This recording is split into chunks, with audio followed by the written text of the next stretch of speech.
Orson Welles was many things: temperamental, outspoken, autocratic, all of the above. But he was also positive in everything he did, and throughout the making of Citizen Kane, his every thought was, how can I make this picture different from, better than, other pictures? So from the start, he gave careful consideration to each aspect of the production: the screenplay, the art direction, and the casting, including himself in the title role. But the area which perhaps concerned him most was the one where he would need the most help: the photography. He drew up a list of the industry's leading cinematographers, and the name at the top was that of Greg Toland. This was the man who'd worked with John Ford on The Grapes of Wrath and The Long Voyage Home, and with William Wyler on Dead End and Wuthering Heights, for which he'd won an Academy Award. Toland's experiments with lighting and optics and his beautifully balanced visuals had set new standards in cinematography. Fine, but would he be interested in working with a first-time director who was not all that popular in the industry? Welles got his answer before he'd even posed the question. One day in the office they said, there's a man called Toland waiting to see you. And he was, of course, the leading cameraman. And he said, I want to make your picture. And I said, well, that's wonderful. Why? I don't know anything about movies. And he says, that's why I want to do it. He said, because I think if you're left as alone as much as possible, we're going to have a movie that looks different. I'm tired of working with people who know too much about it. Welles's association with Greg Toland was a match made in cinematic heaven. Like the director, Toland was a born exhibitionist and had an inbuilt compulsion to extend the boundaries of conventional feature film photography. At the time of Citizen Kane, he was under contract to Samuel Goldwyn Studios, but enjoyed the freedom to take outside commissions. And the Welles project was right up his street. Unfortunately, Welles had aroused the resentment of RKO's executives, many of whom felt that he was getting above himself in offering Toland a lucrative contract. So they stalled on the deal in the hope that the cinematographer would lose patience and take another job. But Toland was determined to stick with Welles, and in fact started work without a contract. What's more, he brought with him his own crew of assistants from the Goldwyn Studios, along with a truckload of special photographic equipment that would help him create a different look for Citizen Kane. All of which caused fury in RKO's front office, and memos were sent to George Schaefer in New York warning that Welles' extravagant ways would take the project way over budget. I've never gone over schedule or over budget. There is a myth in the film community, for example, that Orson is an unreliable director, that he is profligate. With no disrespect to directors like Mike Nichols and Michael Cimino and Spielberg and Coppola, Orson hasn't spent as much money in all the films he has made in his life as they have wasted in overage on any one film. And this is a simple statement of fact, and I dare say they would subscribe to it.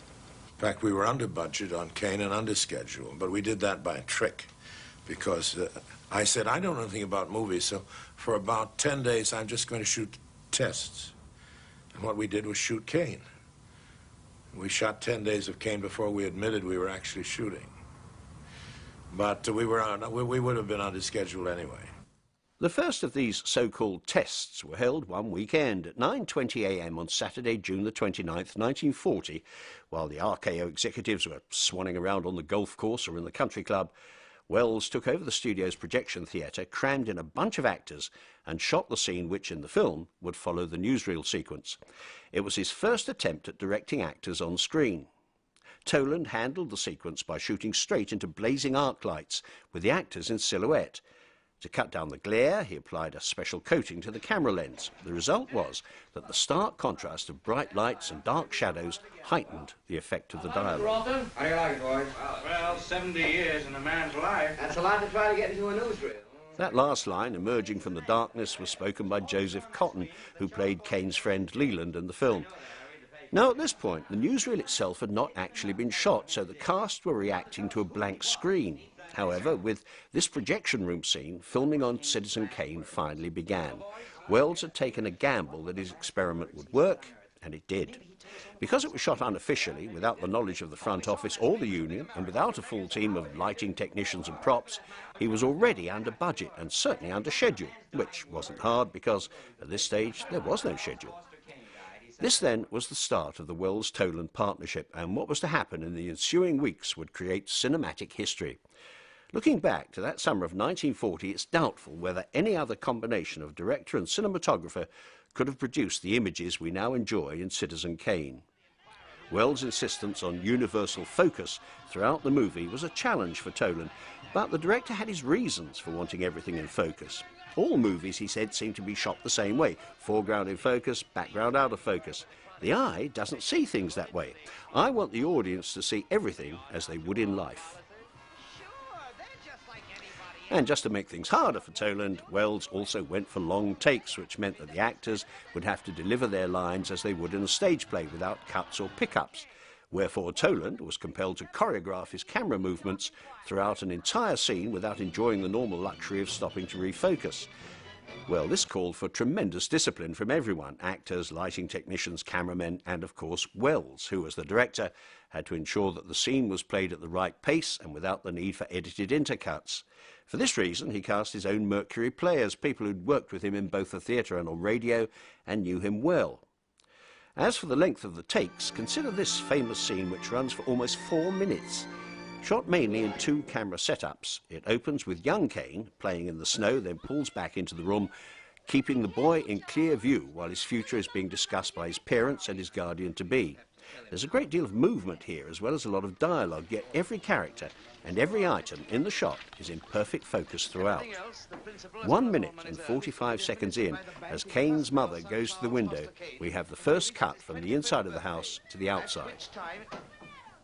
And now we're into the second setup. I've arranged for a tutor to meet us in Chicago. I brought him here with me, but... Joe, looky, Mom! Better come inside, son. Well, that's quite a snowman. Did you make it all by yourself, my lad? Charles, you almost hurt me. What's that done? What's that to slay with?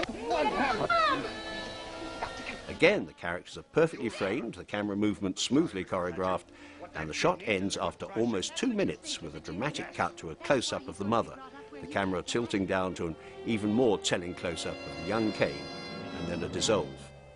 Let's remember that this was filmed in 1940. Even today, a shot like that would be difficult to achieve. It took Wells just under 4 months to shoot Citizen Kane, and in that time, apart from certain special effect and process shots, which we'll come to shortly, he directed around 573 individual camera setups. Toland worked ceaselessly to ensure that every scene offered the same high standard of universal focus throughout. Some scenes, which were deemed impossible, had to be achieved through technical trickery, something Toland generally sought to avoid. This sequence, showing Kane typing in left foreground with Leland and Bernstein in background right, posed too many lighting problems. So it was filmed in 2 sections. Wells on the left was shot first, with the right half of the frame in darkness, his arm and the column beyond being the dividing line. Then Joseph Cotton and all of the right-hand background were filmed with the left of the frame blacked out. Wells and Cotton spoke their dialogue not to each other, but to a mark. The 2 shots were later combined in an optical printer, a device that Toland loathed because it was a duplicating process which degraded the sharpness of the original picture. By giving the sets ceilings, Wells planned a variety of low-angle shots which would further distinguish Citizen Kane from all other films. To achieve these, and to the horror of RKO's executives, trenches were dug in the studio's floor. They gave the camera flexibility, but in turn created real problems for the sound engineers because there was no space for their mic booms.